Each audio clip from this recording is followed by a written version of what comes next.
Saudações a todos, nossos votos de muita paz, sejam todos muito bem-vindos a mais um sábado em que estudamos as parábolas de Jesus.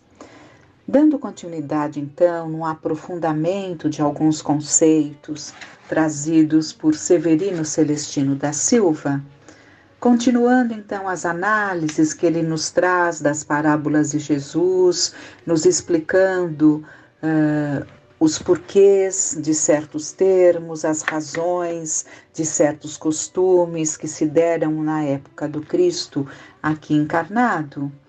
E continuando, nós vamos ver, dentro desta colheita, porque estamos vendo novamente, a parábola do semeador, que é a base de todas as outras. Então, dentro desta colheita, Kardec coloca em O Evangelho segundo o Espiritismo, estão representadas as diferentes maneiras que existem de aproveitarmos os ensinamentos do Cristo.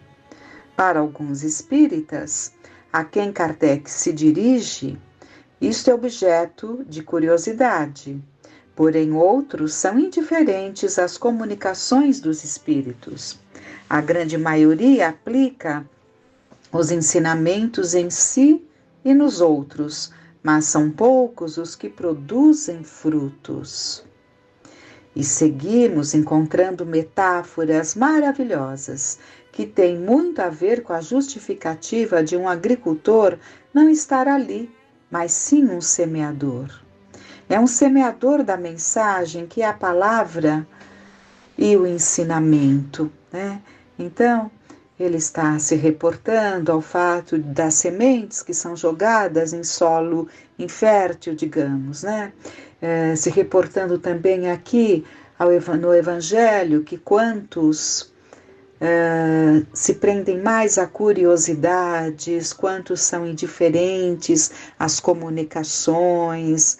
Ouve-se, pode-se até encantar-se naquele momento, mas aquilo não mudará, ou mudará pouca coisa, dentro daquele que está ali tendo essa oportunidade.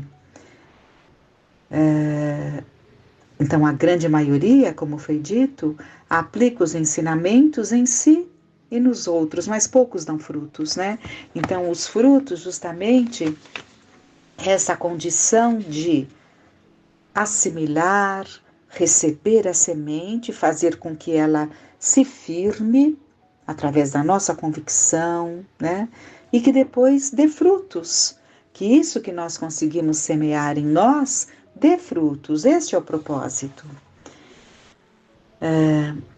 Há alguns ainda que dizem que o tema dessa parábola, dessa semente e desta colheita tem um significado apocalíptico, porque tanto a semente quanto a colheita depende do esforço do homem em ser melhor.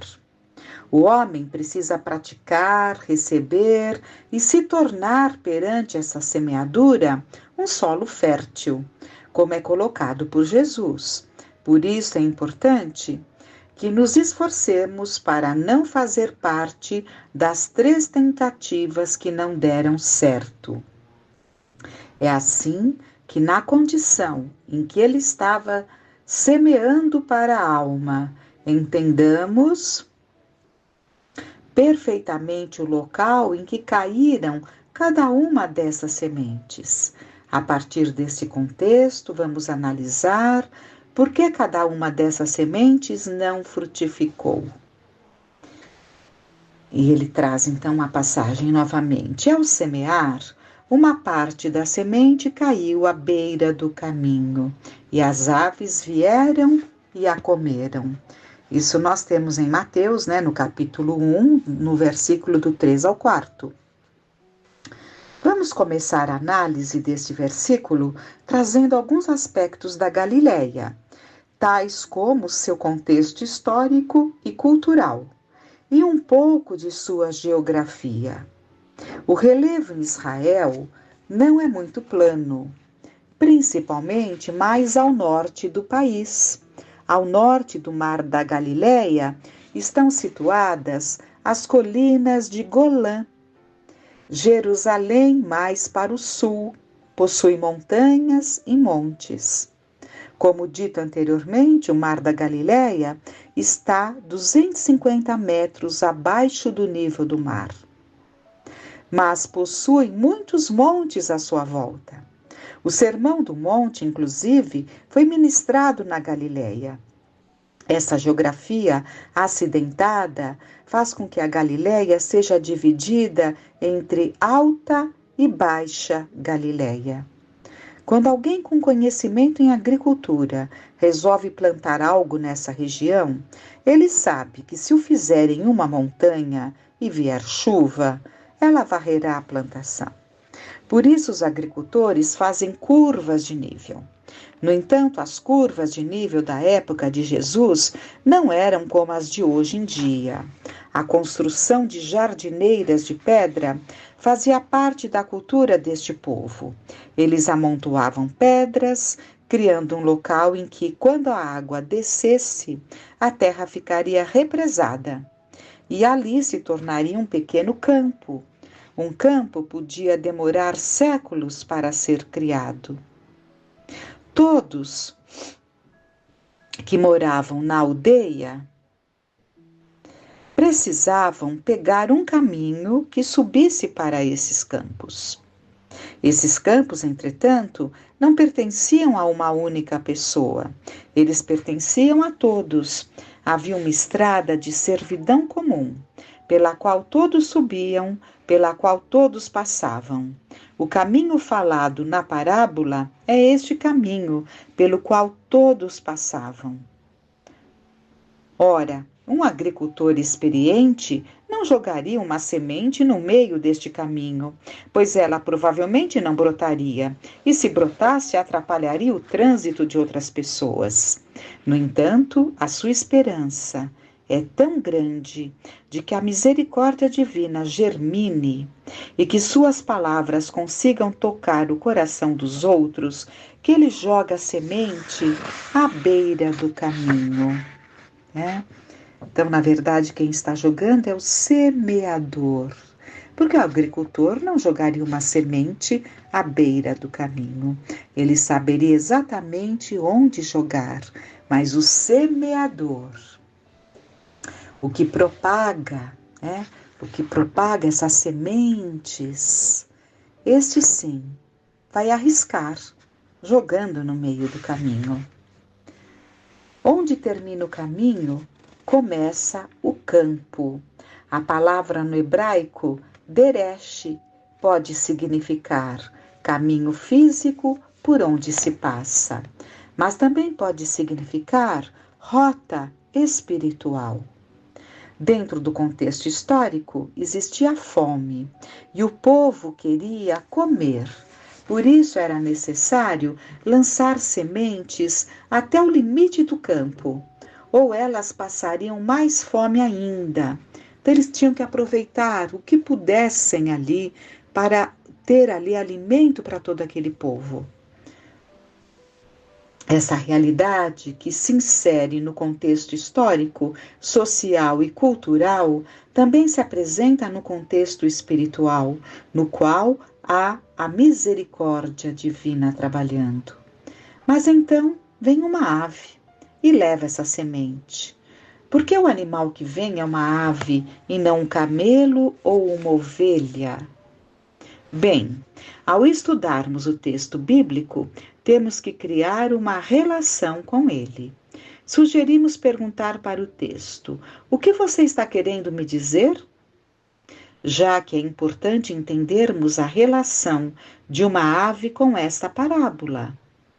E mais uma vez encontraremos esta referência no Antigo Testamento, no livro de Daniel, capítulo 4. Lá encontramos uma história de Nabucodonosor, o imperador da Babilônia, que teve um sonho no qual havia uma grande árvore, que era vista dos confins do mundo. Nesta árvore havia animais que viviam debaixo dela. Entre eles, as aves que se alimentavam, cresciam e se multiplicavam. Nabucodonosor incapaz de entender o significado deste sonho, chamou a todos os sacerdotes da Babilônia para que lhe pudessem explicar. E mesmo assim ninguém entendeu a mensagem contida no sonho. Então ele chama o profeta Daniel, que finalmente explicou-lhe o significado. Disse o profeta: esta árvore é o seu império. Ele pode ser visto dos confins do mundo. Debaixo dessa árvore, os animais se aninham. De todos os lugares ouve-se sobre o reinado da Babilônia.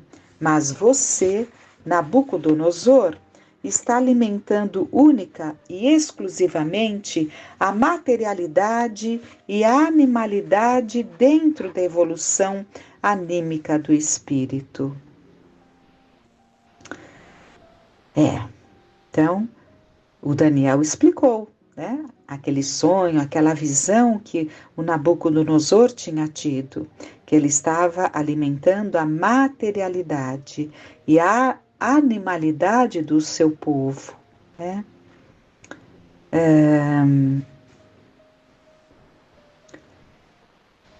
André Luiz, em Evolução em Dois Mundos, conta que, com a finalidade da vida unicelular chegar até a civilização elementar dos síliques, que dispõe de um primor de técnica, o princípio inteligente demora aproximadamente 1,5 bilhão de anos, estagiando nos mais diversos reinos. Isso quer dizer que todos possuem uma evolução anímica a partir da criação do princípio inteligente.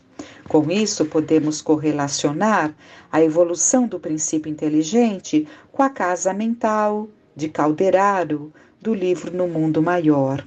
Mas antes vamos aqui abordar aqui uma situação, porque o Nabucodonosor foi orientado por Daniel que ele estava alimentando única e exclusivamente a materialidade e animalidade da evolução anímica do espírito, né? Mas nós sabemos que dentro do processo evolutivo, por um bom tempo, o que realmente vai se desenvolvendo são as aptidões mais orgânicas, né? Mais materiais, porque no princípio o homem é instinto, um pouco mais aprimorado, sensações, mais aprimorado ainda, sentimentos, né? Então isso foi mostrado ao Nabucodonosor. Por isso que havia a árvore, né? A árvore e aqueles animais que se aninhavam debaixo desta árvore, né? Então, nesse império, aqueles todos estavam tendo a oportunidade do seu desenvolvimento. André Luiz, como ele disse no livro Evolução em Dois Mundos, ele fala do princípio inteligente, que demora aproximadamente 1,5 bilhão de anos nos mais diversos reinos, ou seja, a nossa escalada evolutiva não se iniciou no reino da humanidade. É um tema muito delicado para o entendimento, assim, em poucas palavras, mas, na verdade, esse princípio inteligente, ele vem estagiando nos diversos reinos, até que ele chega no reino da humanidade. Então, é quando ele se prepara para adentrar no reino da humanidade, é que ele surge das mãos de Deus, esse princípio inteligente surge na sua condição de espírito, né? Então, e é aí, no reino da humanidade, que é o caminho, porque é no reino da humanidade em que o homem já tem condições de alcançar a Deus, de compreender a Deus, né? É a condição de desenvolver a sua inteligência, a um poder que lá no futuro, ilimitado, que a inteligência vai se desenvolvendo, o sentimento vai se aprimorando ao infinito, até que se torne pleno. Isso no reino da humanidade, né? Depois passa no reino angelical, mas isso já é muito distante, muito distante. E esse princípio inteligente, então, que estagia nos vários reinos, vai passando por um processo, né? Com isso, podemos correlacionar a evolução do princípio inteligente com a casa mental de Calderaro do livro No Mundo Maior, em que, no primeiro andar, localiza-se a evolução anímica mais primitiva. Quem estudar no livro No Mundo Maior de André Luiz vai ver que lá, num dos capítulos, ele fala sobre o cérebro. E ele divide o cérebro para que André Luiz e os companheiros entendessem melhor. Ele divide o cérebro em 3 compartimentos. Então, a casa mental seria subdividida ali em 3 compartimentos. Então, é o que o Severino está trazendo aqui. No primeiro andar, localiza-se a evolução anímica mais primitiva, né? O primeiro andar. Os instintos. Esses reflexos são, na sua maior parte, reflexos orgânicos, e, além desses, os reflexos condicionados com características primitivas. A maior parte de nós faz como Nabucodonosor, e passamos um longo tempo alimentando tudo que é material e desprezando o espiritual, né?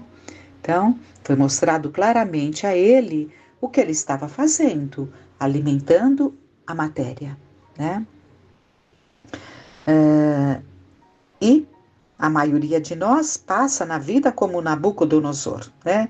Alimentando tudo o que é material e desprezando o espiritual. Desta forma, estamos fazendo com que os reflexos não raciocinados, esses reflexos condicionados e as paixões humanas que estão somente criando vícios morais, tornem-se alimentados pelo nosso próprio espírito. E eis que a ave que chega à beira do caminho e come a semente é a ave que habita simbolicamente dentro de nós, alimentada pelo nosso primitivismo moral, né? Então, não tem como essa semente germinar se estamos nessa situação, nos alimentando desse primitivismo que já trazemos há tanto tempo, já estagiamos tanto, já tivemos tantas encarnações. Por que estarmos ainda tão arraigados a esse princípio dos instintos? Por que a animalidade ainda fala muito mais alto? E quando falamos animalidade, são os nossos instintos desgovernados. Porque o instinto, ele tem o seu papel muito importante na defesa, né? Na preservação da vida. Então, ele tem o seu papel fundamental, mas ele tomar conta de nós, quando já estamos usando a razão, nosso cérebro já cabe nele a razão, já cabe nele as percepções, já cabe nele alcançar as partes mais nobres, que são os andares mais acima. Por que nos rastejarmos só nesse primeiro andar? Continuemos. Se nascemos num ambiente onde vemos conflitos e discórdias, aprenderemos com o que assistimos rotineiramente. Por exemplo, se um pai pede para o filho alcançar o suco durante o almoço e o filho está distraído ao celular e não escuta seu pai, e como consequência o pai dá um tapa na mesa e grita: "Passa o suco", o filho entregará o suco para ele. Ao mesmo tempo em que aprenderá com o exemplo do pai que a agressividade traz resultados.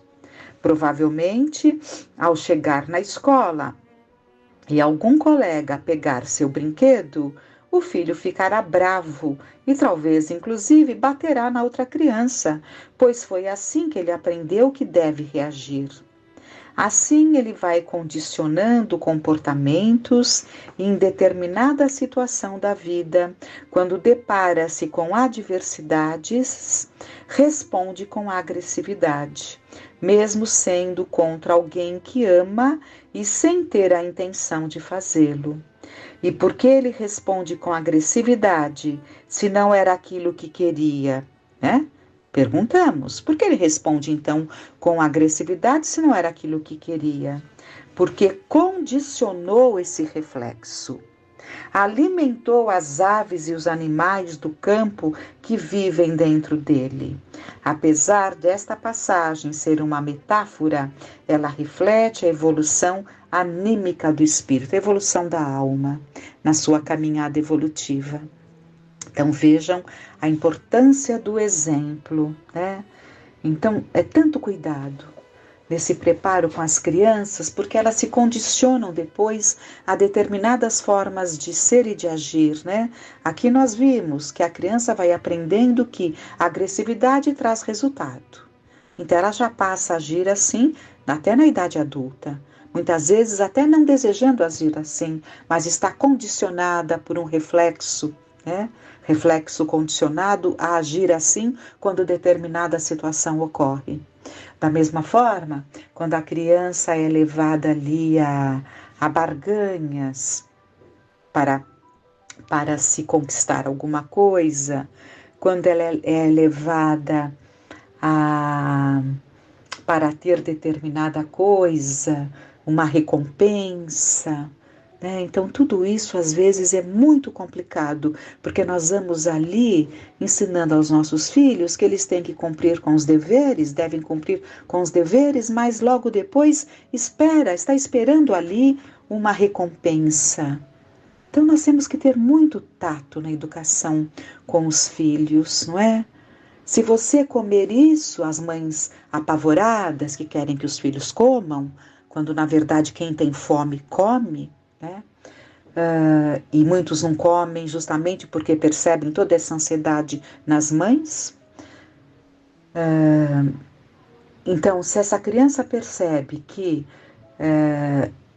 se ela comer, ela vai ter uma recompensa, se ela fizer algo, ela vai ter uma recompensa, isso não faz nada bem.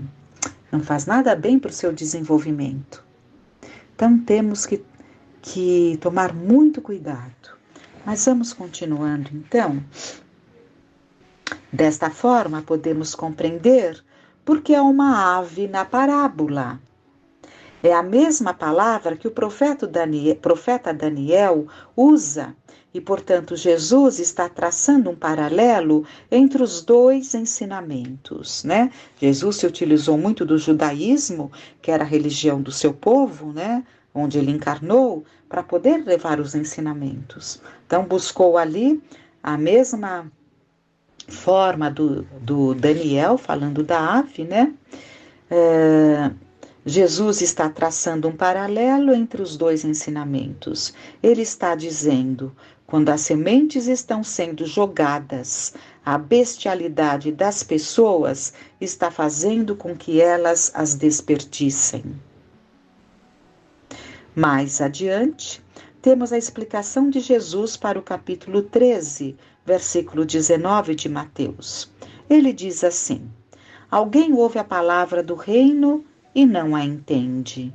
Vem o maligno e arrebata o que foi semeado no seu coração. Há aqui a inserção da luz da doutrina espírita, de maneira que fica mais claro entendermos o que Jesus explicou. Conseguimos associar o Antigo Testamento, o Novo Testamento e a doutrina espírita, pois todos esses se encaixam em uma associação, e essa associação se torna efetiva para a evolução de cada um. Depois de tudo isso, podemos adicionar aqui, como uma metáfora, a águia, como símbolo da Roma antiga, como a ave opressora e escravizadora do ser humano no tempo de Jesus. Roma representava a expressão máxima do materialismo. Precisamos reforçar que, como dito por Kardec, quando não recebemos a palavra e a vemos apenas como objeto de curiosidade, permitimos que os obsessores ajam. Assim, acabamos sendo indiferentes a esta importante mensagem de Jesus e não nos comprometemos com ela. Ouvi, portanto, a parábola do semeador. Quem quer que escute a palavra do reino e não lhe dá atenção, atrai o espírito maligno que tira o que lhe fora semeado no coração. Esses são os que receberam a semente ao longo do caminho. Assim é, quando ficamos atentos somente ao material e desprezamos a boa semente da palavra. Somos nós, quando assistimos a uma conferência e ao ouvirmos as belas palavras, nos emocionamos e choramos, pois aquilo realmente nos toca. Mas, ao dobrarmos a esquina, depois de terminado o nosso aprendizado, já voltamos ao nosso estado anterior e não nos comprometemos com aquilo que nos foi ensinado. É por essa razão que Jesus coloca, com muita propriedade, 3 fracassos na sua semeadura, pois eles representam os diversos tipos de comportamento humano. O primeiro, portanto, à beira do caminho, são as pessoas que lá estavam.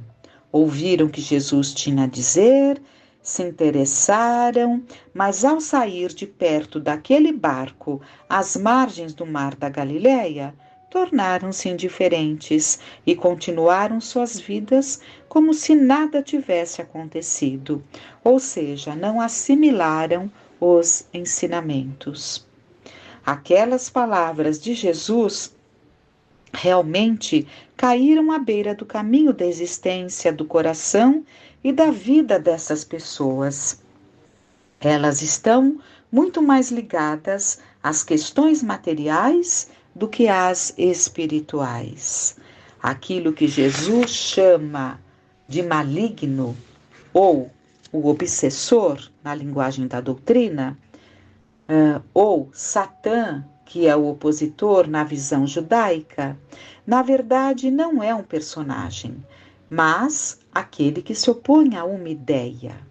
A ideia que está sendo recebida é muito bonita, porém é para muitos algo utópico. Muitas vezes possuímos outras obrigações, coisas que valorizamos muito mais, como o trabalho, ou pertences materiais, que têm prioridade sobre ouvir esse homem falando da semente que cai à beira do caminho ou de outro tipo qualquer. Esse somos nós. Quando vamos a um atendimento espiritual, esperando por uma reunião de cura, e voltamos por 10 semanas, pois estamos querendo melhorar um pouco da nossa dificuldade psíquica ou física, ou algo assim. Depois daquelas 10 semanas, no entanto, muitos voltam à vida normal, esquecendo-nos da cura espiritual pela qual tínhamos passado. Aquilo se torna um guarda-chuva na nossa vida, que depois da tempestade passar, esquecemos de usá-lo outra vez. Nossa, que comparação brilhante, brilhante.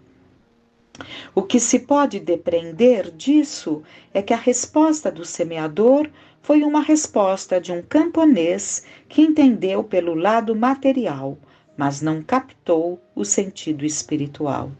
Por essa razão, que era um semeador e não um agricultor, pois Jesus mostra, em sua sabedoria, que ele estava fazendo algo incorreto ou inadequado, semeando à beira do caminho. Na verdade, ele semeou no verdadeiro solo fértil de todos nós. Porém, muitos de nós pegamos a semente e a deixamos à beira do caminho para as aves comerem. pois, sob a influência do maligno ou do obsessor, aquela voz que muitas vezes sussurra no nosso ouvido quando nos entregamos ao material em vez do espiritual, preferimos não ouvir aqueles belos ensinamentos, né? Então aqui fica claro para nós esse aprendizado das sementes que não conseguem germinar, porque o nosso lado material ainda fala muito alto, ainda domina a maior parte do tempo, do nosso tempo, dos nossos pensamentos, né? Vamos refletir com muito cuidado e que fiquemos em paz.